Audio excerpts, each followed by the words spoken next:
말씀의 은혜를 나누기를 원합니다. 오늘 바울의 2차 전도 여행 가운데 이제 중반부에 들어가서 데살로니가와 그리고 베레아의 복음을 증거하는데, 오늘 우리가 중점적으로 살펴봐야 될 핵심적인 내용은 뭐냐? 바울이 전한 복음의 내용이 뭐였을까? 이거 하고요.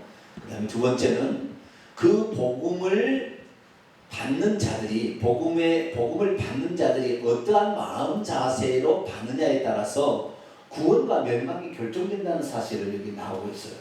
그래서 우리가 어떠한 자세로 말씀을 들어야만이 그 말씀이 내게 양약이 되고 결국 내 영혼을 구원할 수 있느냐, 이런 측면을 또 오늘 본문 말씀을 통해서 배울 수 있게 되기를 바랍니다. 자, 그러면 오늘 이제 어디까지 왔는지를 지도를 통하여 확인을 해보도록 합니다. 자, 지도를 또 펴보세요. 뒷면을 보게 되시면 위쪽을 보게 되십니다. 위쪽에 다시 시작합니다. 여기 끝에 안디옥이라는 데 보여야 안 보여요? 수리아라는 도의 안디옥 도시가 나오죠. 이 안디옥에서 2차 전도여행이 출발한 겁니다. 여기 출발해서 어디로 가느냐? 길리기아를 지나서 더베를 지나서 이고니온, 안디옥, 비시디아 지나서 드로아까지 왔다가 부르기아와 갈라디아로 가려고 했는데 못 가겠죠. 그 다음에 무시아로 북쪽으로 가려고 했는데 못 가겠죠. 그때 밤에 환상이 보였죠. 무슨 환상이요? 마케도니아인이 이리로 건너와서 우리를 도우라 라는 환상을 보고 배를 타고 에게를 건너서 여기 이 마케도니아라는 이 큰 여기를 오늘날은 발칸반도라고 합니다. 뭐라고요? 발칸반도. 이 발칸반도 쪽에 유럽이죠. 이 발칸반도 쪽에 복음을 전하라는 하나님의 계시로 알고 바울 일행이 배를 타고 가는데 그 드로아 도시에서 누구를 만났다고요? 의사 누가를 만났다. 다 잊어버렸네. 요리 듣고 요리 가면은 돼 안 돼요? 요리 듣고 여기 딱 머물러 있어야 돼요. 요리 듣고 요리 가면은. 네. 자, 2차 전도여행은 누가 출발했어요? 바울과 실라가 주축이 되어서 출발했다가 저기 루스드라에서 누구를 데리고 간다고요? 디모데를 만나서 데리고 갔어요. 합류를 했고, 그 다음에 드로아에서 누구 합류했어요? 의사 누가가 합류해서 4사람이 이제 복음을 증거했어요. 자, 에게를 건너서 갑니다. 오늘 본문은 4개를 넘어가세요. 여기 보니까 네아폴리라서 빌립보까지가 지난주까지입니다. 빌립보에 가서 루디아라는 자주장사, 옷감장사 여자를 만났죠. 그리고 귀신 들려서 점치는 요정을 쫓아냈다가 아주 그냥 귀신하게 그냥 두들겨 맞고 감옥에 갇혔으나 찬송과 기도할 때는 옥문이 열려가지고 그래서 간수를 전도하고 그랬으나 또 죽이려고 하니까 이제 빌립보에서 다른 곳으로 이제 이주를 하게 돼서 오늘 어디로 오냐면은 암비볼리입니다. 자, 오늘 17장 1절입니다. 17장 1절. 자, 그들이 암비볼리, 그 다음에 아볼로니아를 다녀 데살로니가에 이르렀다. 자, 지도를 봅니다. 지도를. 빌립보 밑에 보면 암비볼리 보여요, 안 보여요? 보이죠? 암비볼리. 그 오른쪽에 아볼로니아 보여요, 안 보여요? 그 밑에 아볼로니아 보이죠? 그 다음에 왼쪽으로 다시 가서 데살로니가 보여요, 안 보여요? 데살로니가 보여요. 그 밑에 베레아 보여요, 안 보여요? 보이죠? 그 다음에 쭉 내려와서 아테네죠. 그렇게 가게 되는, 아테네는 다음 시간입니다. 오늘 시간에는 이 암비볼리, 아볼로니아, 데살로니가 베레아인데 암비볼리, 아볼로니아에서 복음을 전하지 않고요, 데살로니가서 복음을 전했어요. 왜 암비볼리아하고 아볼로니아는 복음을 전하지 않고 데살로니가 갔을까요? 모르죠. 가서 물어봐야지. 왜 그랬는지. 근데 추측하기를 암비볼리나 아볼로니아는 작은 소도시입니다. 작은 소도시고요. 데살로니가는 소도시가 아니라 대도시입니다. 무슨 도시요? 대도시. 지금도 데살로니가에 그 도시가 있는데요. 데살로니가 도시는 7만 명밖에 안 사는데 이때 당시에는 20만 명이 살았답니다. 몇만 명이요? 20만 명이 사는 거대 도시였어요. 거대 도시였는데 이 도시가 지금 다른 도시하고 다르게요, 바울이 복음을 전하러 가는 도시 가운데 식민지 도시가 있고요, 자유도시가 있어요. 빌립보는 지난주에 우리가 설교했던 빌립보 도시는 로마의 식민지 도시였을까요? 자유도시였을까요? 자, 16장 12절에 답이 나왔어요. 자, 16장 12절 읽어볼까요? 시작. 거기서 빌립보에 이르니 이는 마게도냐 지방의 첫 성이었고 로마의 식민지라. 예, 식민지 도시가 있었고 그 다음에 자유 도시가 있어요. 자량이라는 자치 도시가 이렇게 있었던 것이죠.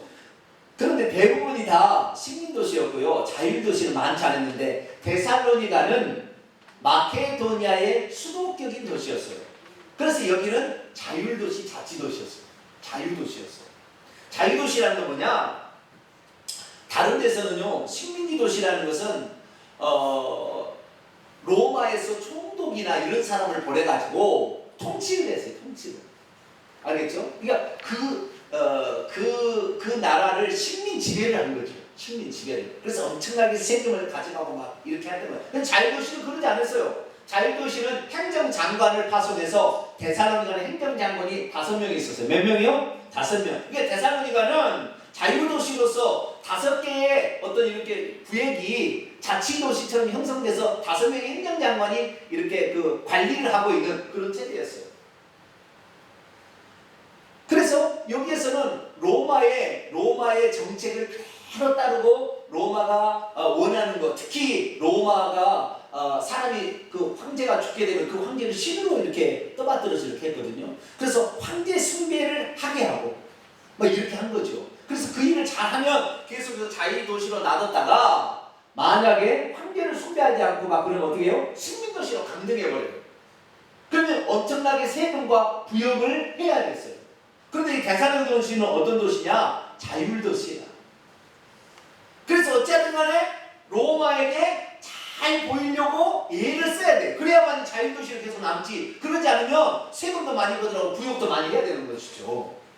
그런 상태에서 데살로니가 있었는데 이 데살로니가 거대 도시고 그리고 이 데살로니가 바로 바닷가에 조금 들어가 그 도시지 않습니까? 교통의 요충지예요.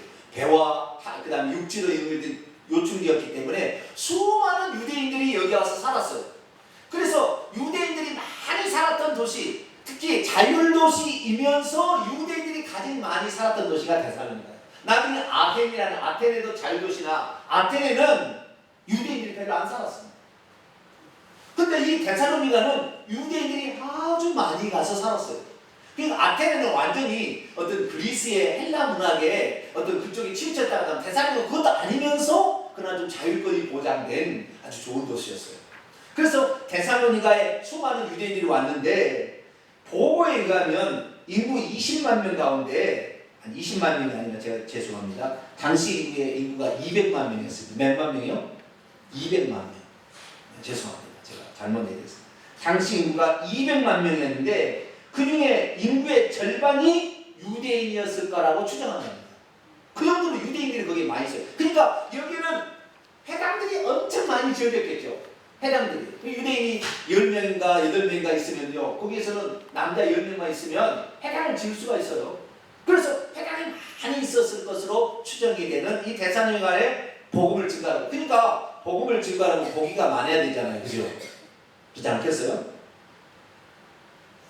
뭐 작은 도시도 뭐 영혼이 없는 건 아니에요. 그러나 복음을 증거할 때 되도록 효율적으로 하기 위해서는 고기가 많이 있는 곳으로 가야 되듯이 영혼을 많이 전도할 수 있는, 특히 유대인들이 많이 있어서 조금만 가르쳐도 금방 그 메시아가 그리스도인 것을 알게 이렇게 되면은 바로 유대교에서 기독교로 넘어올 수 있으니까 이런 것을 찾아서 간 것이죠.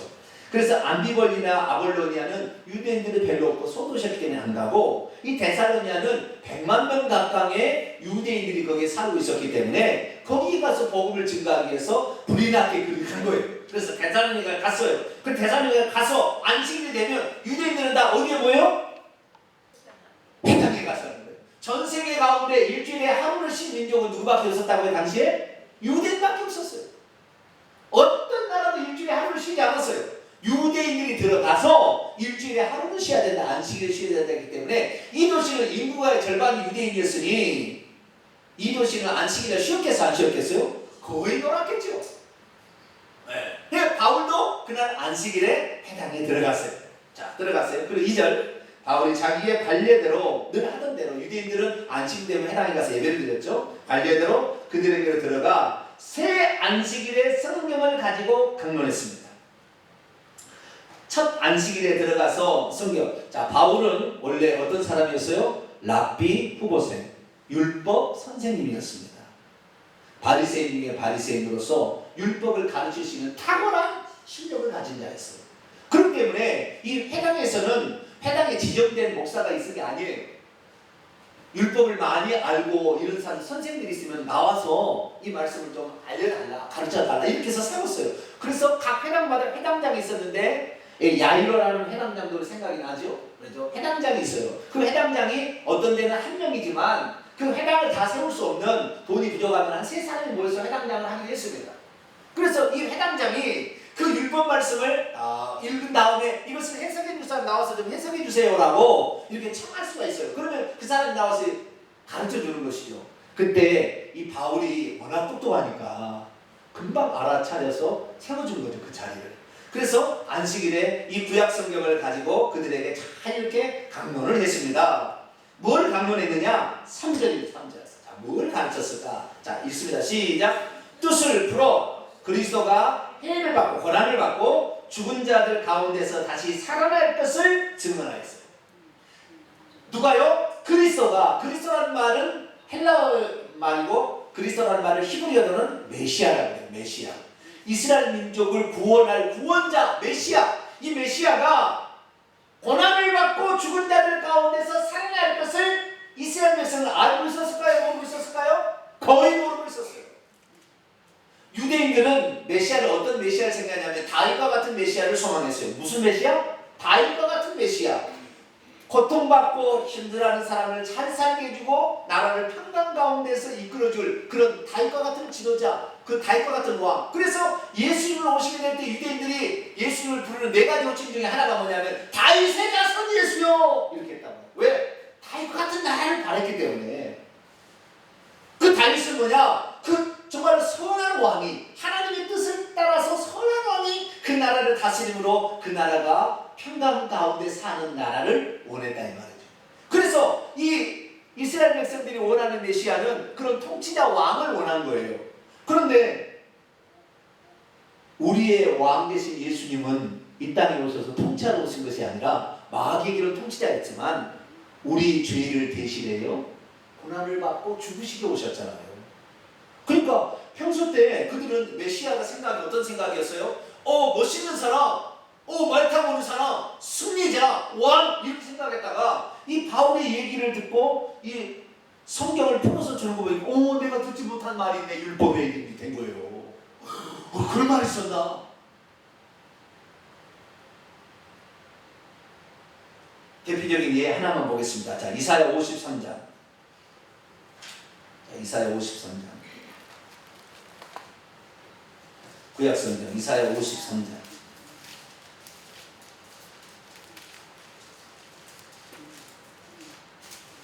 4절부터 6절까지 구약성경 1034쪽 이사야 53장 4절. 이게 성경을 읽어도요 감춰진 게 많이 있습니다. 근데 이걸 모르는 거예요 이스라엘 백성들은. 자, 읽습니다. 시작. 그는 실로 우리의 질고를 지고 우리의 슬픔을 당하였거늘 우리는 생각하여 그는 징벌을 받아서 하나님께 맞으며 고난을 당한다 했노라. 그가 찔림은 우리의 허물 때문이요 그가 상함은 우리의 죄악 때문이다. 그가 징계를 받음으로 우리가 평화를 누리고 그가 채찍에 맞음으로 우리는 나음을 받았도다. 우리는 다양 같아서 그를 행하여 각기 제기로 갔거늘 여호와께서는 우리 모두의 죄악을 그에게 우리 모두의 죄악을 그에게 담당시켜서 그가 고난을 받고 죽을 것이다. 이것이 메시아다라는 거예요. 고난받는 종이라는 그 메시아를 찾아내 준 겁니다. 사람들이 눈이 동그래졌어요. 그런데 반응이 뭐죠? 반응이 동그래졌는데 그 메시아가 누구냐면은 얼마 전에 유대 땅 예루살렘 돌아왔으면 예수님이 그 메시아라 이렇게 얘기를 한 거예요. 그랬더니 반응이 어떻게 나왔느냐?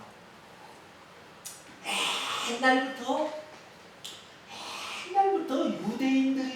유대인들로서 장차 오실 메시아는 왕으로 오신다. 나귀 타고 입성하는 왕, 멋있는 왕, 정치적인 왕으로 이렇게 생각했던 사람들은 쓸데없는 소리 이렇게 했다는 거예요. 그런데 그 유대 명이 된다는 것은 완전한 유대인들이 100만 명이 아니라 유대인들이 거기에 와서 거기에 살고 있는 헬라인들을 전도해서 개종한 사람들까지 합쳐서 100만 명 된 거예요. 그러니까 거기에는 이방인들로서 이제 유대교를 받아들여서 저는 뭐 신화에 나오는 이런 신들이 아니라 참신은 여호와 하나님이라고 믿고 있는 고넬료 같은 이런 사람이 많이 있었는데, 이 사람들이 얘기를 듣고 보니까, 바울의 얘기를 듣고 보니까 그들은 성경을 많이 알지는 못하지만 그들이 알고 있는 상식에다가 이 바울이 가지고 성경을 다 열어가지고 설명하니까 그래요?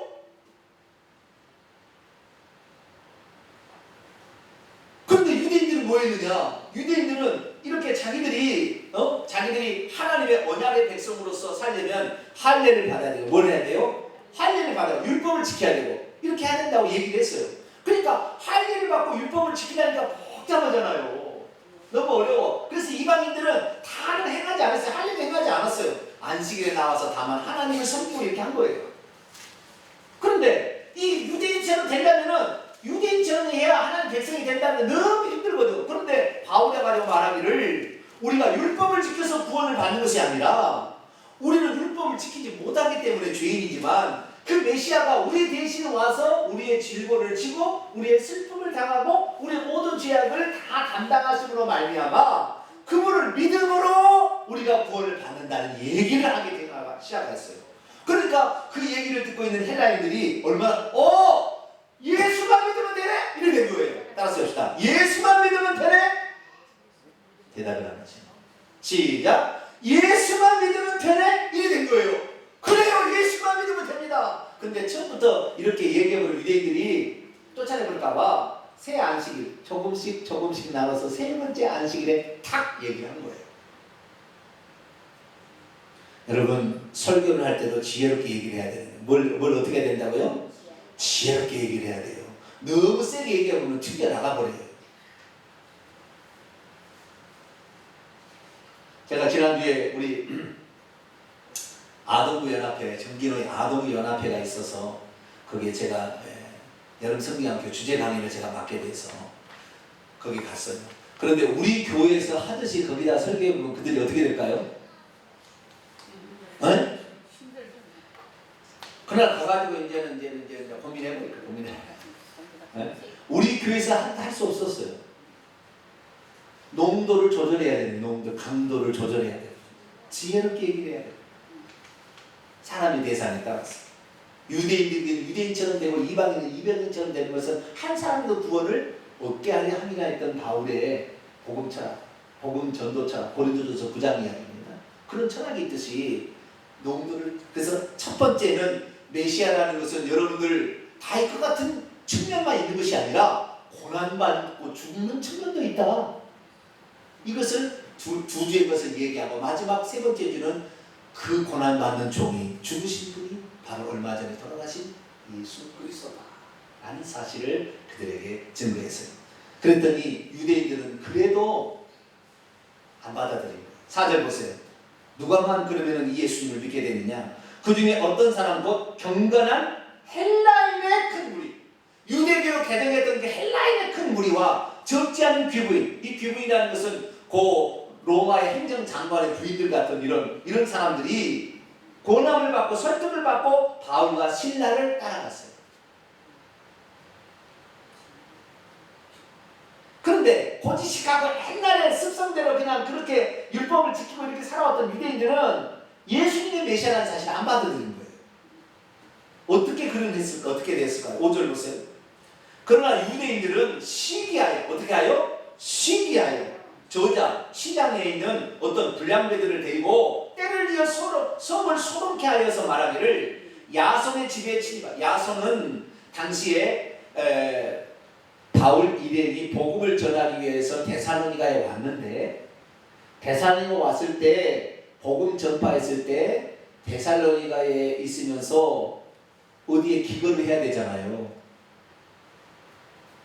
그래서 야손의 집이 뭐냐면 천막 만드는 집이었다고 학자들이 얘기를 합니다. 그래서 바울 일행이 천막을 만들기 위해서 그 집에 들어가서 텐트를 만드는 것을 통하여 아르바이트를 해서 그 돈을 번 집이에요.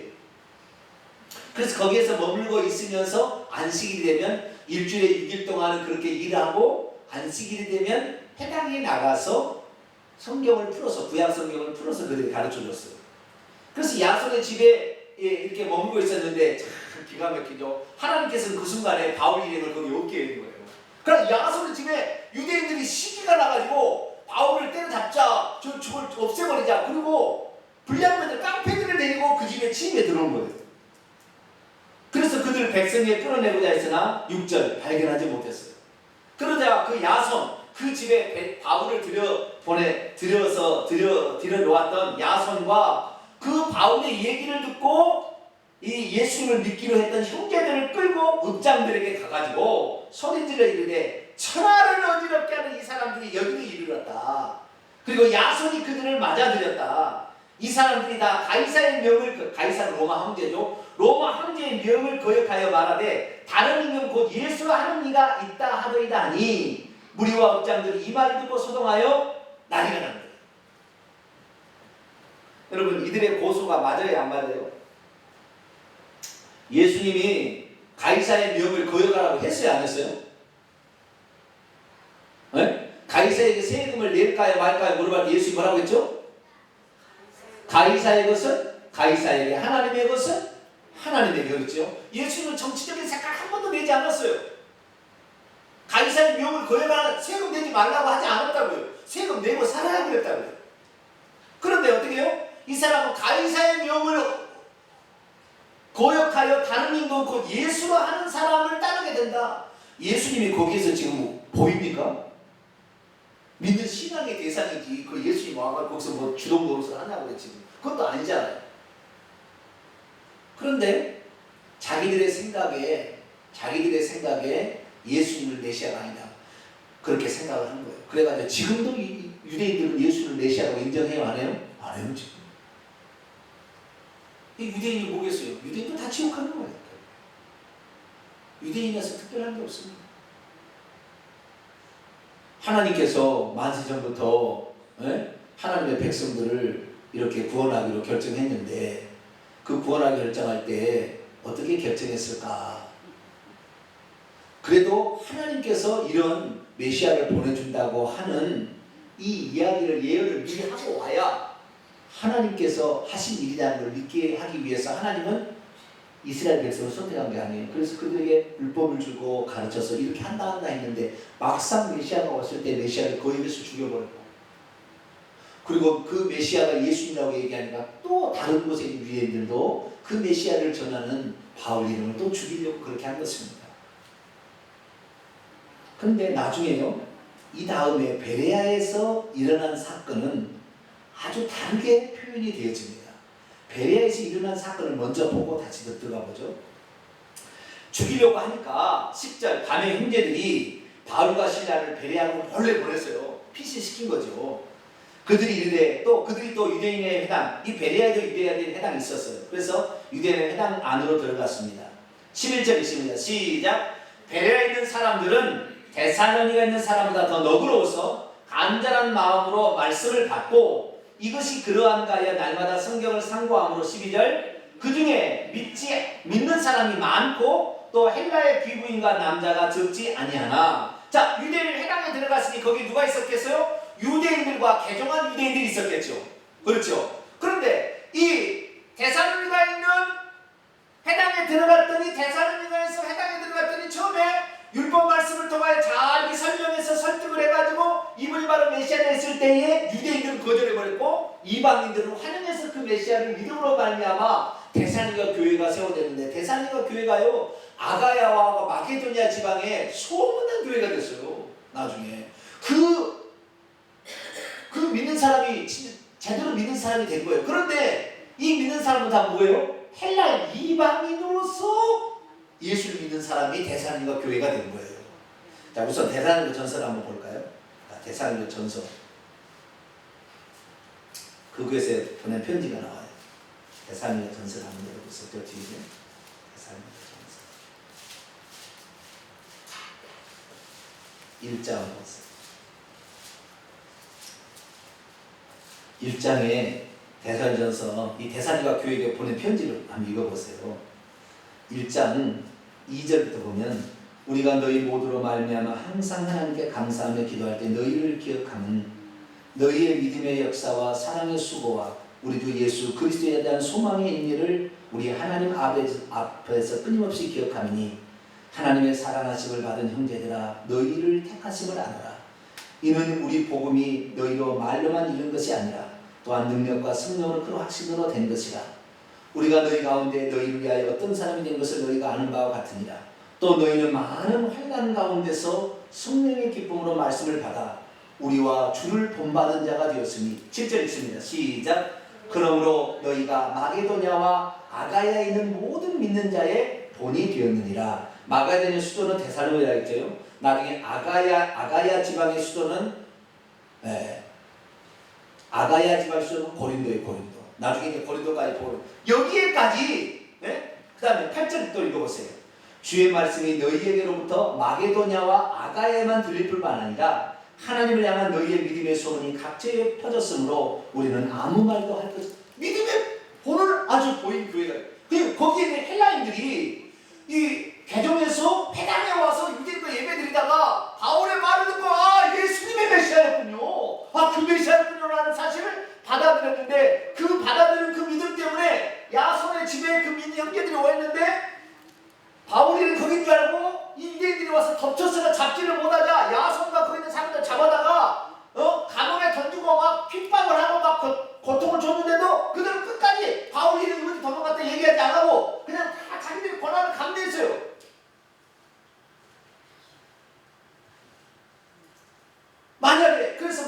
그래서 바울이요 이제 대선에서 계속 얘기하는 거 보면요 자기가 막 이렇게 가고 싶었는데 가지 못하게 사탄이 막았다. 왜? 만약 가게 되게 되면 그 대상에 있는 교인들이 힘들어 고통받을까봐 또 잡혀가 힘들어갈까봐 족칠까봐 바울이 못 갔어요. 대상에 한 번도 못 갔어요. 디모데만 나중에 보내요. 상황을 알아보려고. 헬라인들이 이렇게 잘 믿은 거예요.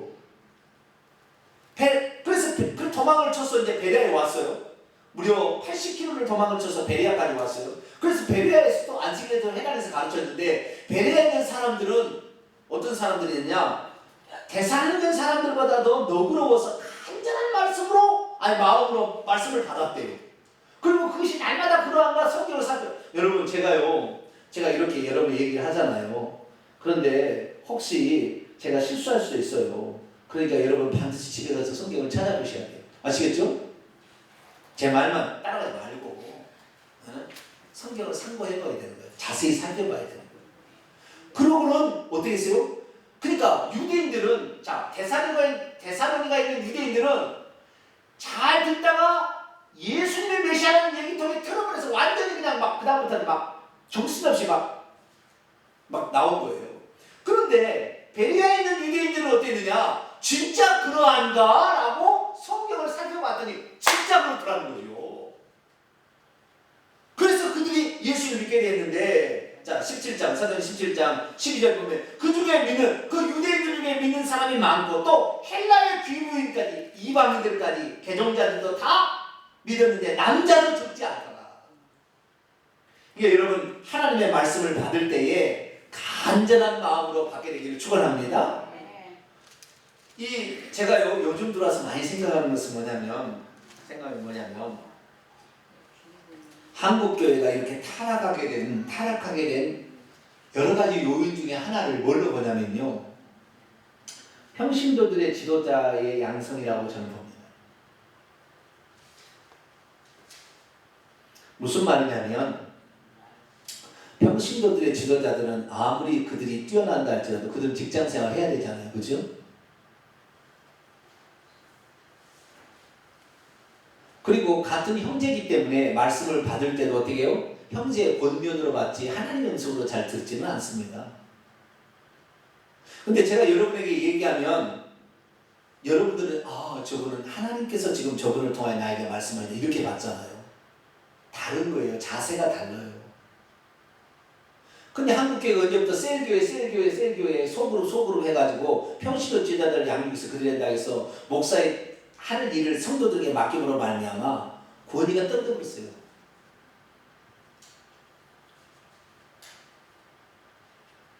그래서 말씀을 목사님한테 들을 때는 우리가 항상 겸손한 자세로 듣잖아요. 그런데 그렇게 안 들어요. 셀그룹 되어버리면 다음부터 너도 나도 비슷하구나 이렇게 되어버리는 거죠. 물론 오늘은 누구나 왕같은 제사장으로서 우리의 기도를 바로 하나님께 아뢰 수 제사장을 통하지 않고도 제사를 드리고 기도를 드릴 수 있는 것처럼 그렇게 되기는 되었지만 하나님께서 세우신 지도자는 예나 지금이나 목자는 또 있는 것입니다.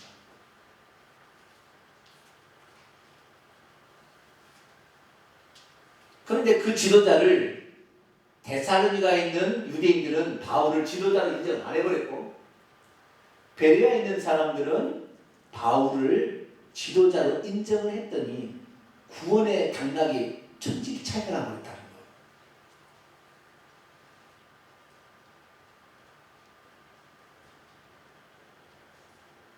그래서 우리의 마음 자세가 얼마나 중요한가. 말씀을 받는 마음 자세를 겸손히 가지게 되기를 축원합니다. 두 번째는 뭐냐? 말씀을 알아도 대충 알면 하나님의 뜻을 고역한 사람을 바뀐다는 거예요. 오히려 하나님의 뜻대로 사는 사람을 핍박하게 됩니다. 베레아에 있는 성도처럼 정확히 말씀을 알아야 하나님의 뜻을 알고 자기의 뜻을 굽혀서 그 뜻을 따라가는 것이지, 데살로니가 유대인들처럼 대충 알고 자기 생각의 판단이 아니라 그러고 조상의 율법과 이런 유전과 이 강론도 유전을 가지고 이렇게 판단하는 사람은 안 됐다는 거예요. 오늘도 마찬가지예요. 교회에서요 하나님의 말씀을 그대로 이렇게 정말 그러한가라고 들여다보면 초예배, 장례배가 우상숭배라는 게 들어와요. 그런데 하나님 말씀을 제대로 안 믿고 그전부터 우리는 초예배, 장례배 들어왔는데 무슨 초예배, 장례배가 우상숭배냐, 이런 것은 그냥 예의다 이렇게 생각하는 사람 절대 안 들어온다니까요.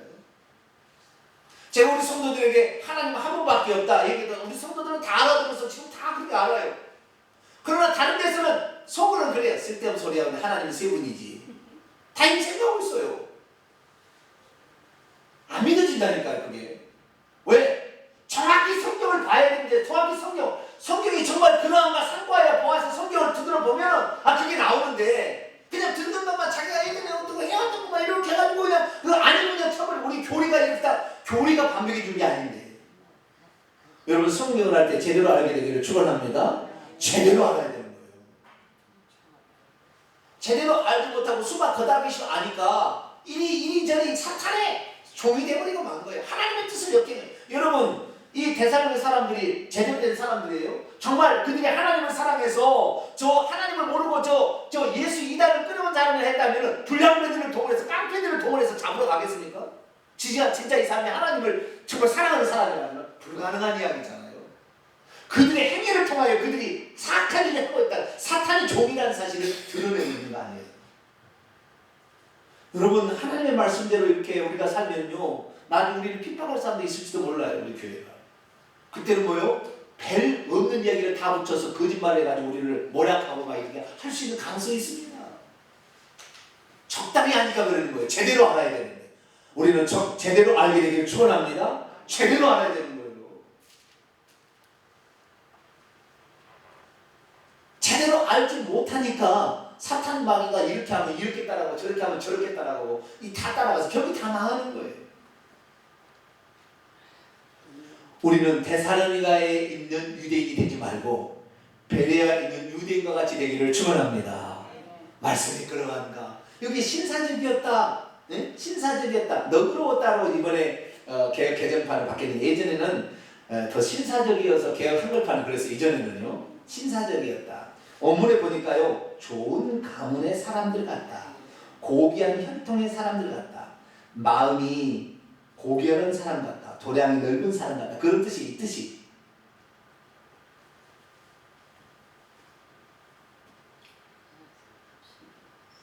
우리는 마음이 하나님의 말씀이 정말 그러한가. 그러면 설령 지금 아닌 것 같아도 데살로니가 사람들은 아니야 무슨 소리 쓸데없어 죽여버려 이렇게 나갔는데 베레아는 그렇지 않았다는 거예요. 그래요? 우리는 그렇게 안 배웠는데? 그래요. 그러면 내가 성경을 한번 찾아보고 확실히 그런가 한번 확인해보고 당신의 말이 맞으면 따라갈 것이고 당신의 말이 틀리면 안 따라가겠습니다. 그렇게 하고 성경을 살펴봤다는 거예요. 그랬더니 성경에 정확히 그렇게 나와 있는 걸 알고 그 성경을 따라가서 베레아에 있는 사람들은 거의 다 구원을 받았지만 데살로니가에 있는 유대인들은 구원을 받지 못하는 그런 상태가 되었어요. 베레아는 훨씬 더 작은 도시고 데살로니가는 어마어마한 거대 도시지만 거대 도시, 대도시에 있는 사람이 더 강팍하고 더 완악하고 더 교만하고 자기들이 무엇이 있네 이렇게 하니까 안 되는 거예요. 동탄 지역도 배운 이 학자층이 너무 많다 보니까 그리고 어느 정도 수준이 돼야 살다 보니까 복음이 잘 안 들어가요.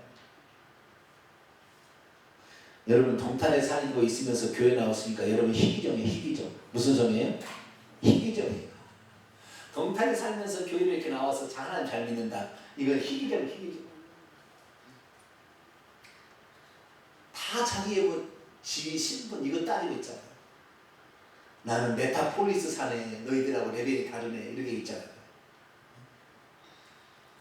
메타폴리스 살아도 죽으면 한 줌의 흙 됩니다. 뭐 그들은 뭐 다른 것이 됩니까? 다 똑같은 거예요. 네. 하루 세끼 밥 먹고 사는 거 똑같아요. 10만 원짜리 먹으나 5천 원짜리 먹으나 다 똑같은 거예요. 우리는 하나님의 영광을 위하여 우리 자신이 보석처럼 변화받기를 축원합니다. 하나님의 대사는 그랬어요. 성품도 상당히 구원에 영향을 미치는 것 같아요. 베드로처럼 다혈질이면 다혈질에다 회개하면 좋은데 데살로니가인들은 다혈질일 때는 회개를 안 했어요. 지옥 갔고 베레아에 있는 사람들은 다혈질이라는 차분했으나 그 차분한 것을 성경을 살펴보므로 오히려 그것이 도움이 된 거예요. 그래서요 빠락 하는 사람 이 사람 그렇게 좋아할 일은 아닌 것 같아요. 네? 빠락 하는 사람 아니면 어쩔 때 보면요 막뭐 주인을 뭐 내가 막 하겠다 그 짜증 하다가 그냥 분까지 보면 팍 가지고 안 나오는데 우리 교회는 진득한 이렇게 잘 믿으세요. 할렐루야. 이래야지 막 설치고 다니다가 어느 날 그냥 없어. 그냥 안 돼. 물론 열정적인 그런 사람도 필요합니다. 우리는 정말 그렇구나. 말씀을 받을 때에 간절한 마음으로 그 말씀이 그러한가 받고 또 그렇게 되면 철두철미하게 그렇게 믿어서 거기를 따라갈 수 있는 사람이 되기를 축원합니다. 그래서 그랬는데요. 데살로니가가 얼마나 마음이 나쁘냐면 사탄의 앞잡이인지 알 수 있냐면 13절 보세요. 17장 13절. 베레아에 있는 유대인들이 예수님을 믿었다는 얘기를 듣자 또 거기에도 복음을 전한다는 얘기를 듣자 데살로니가 사람들이 80km를 달려와서 13절 있습니다. 시작. 데살로니가에 있는 유대인들이 바울이 하나님의 말씀을 베레아에서 전하는 줄 알고 거기도 가서 무리를 움직여 소동하게 하거늘. 아니 자기 도시에서만 바울을 복음 전하지 못하게 몰아냈으면 그것을 만족해야지. 남의 도시까지 와서 바울을 또 소동해서 바울을 죽여야 된다. 이렇게 얘기를 해야 되겠습니까? 참 사람이 악랄해요. 그죠? 나쁜 마음을 품면 한도 끝도 없는 것 같아요. 여러분들은 좋은 말 할 때 회개하고 좋은 말 할 때 선한 마음을 가지세요. 할렐루야. 네. 자, 디모데전서 1장 디모데전서 1장 19절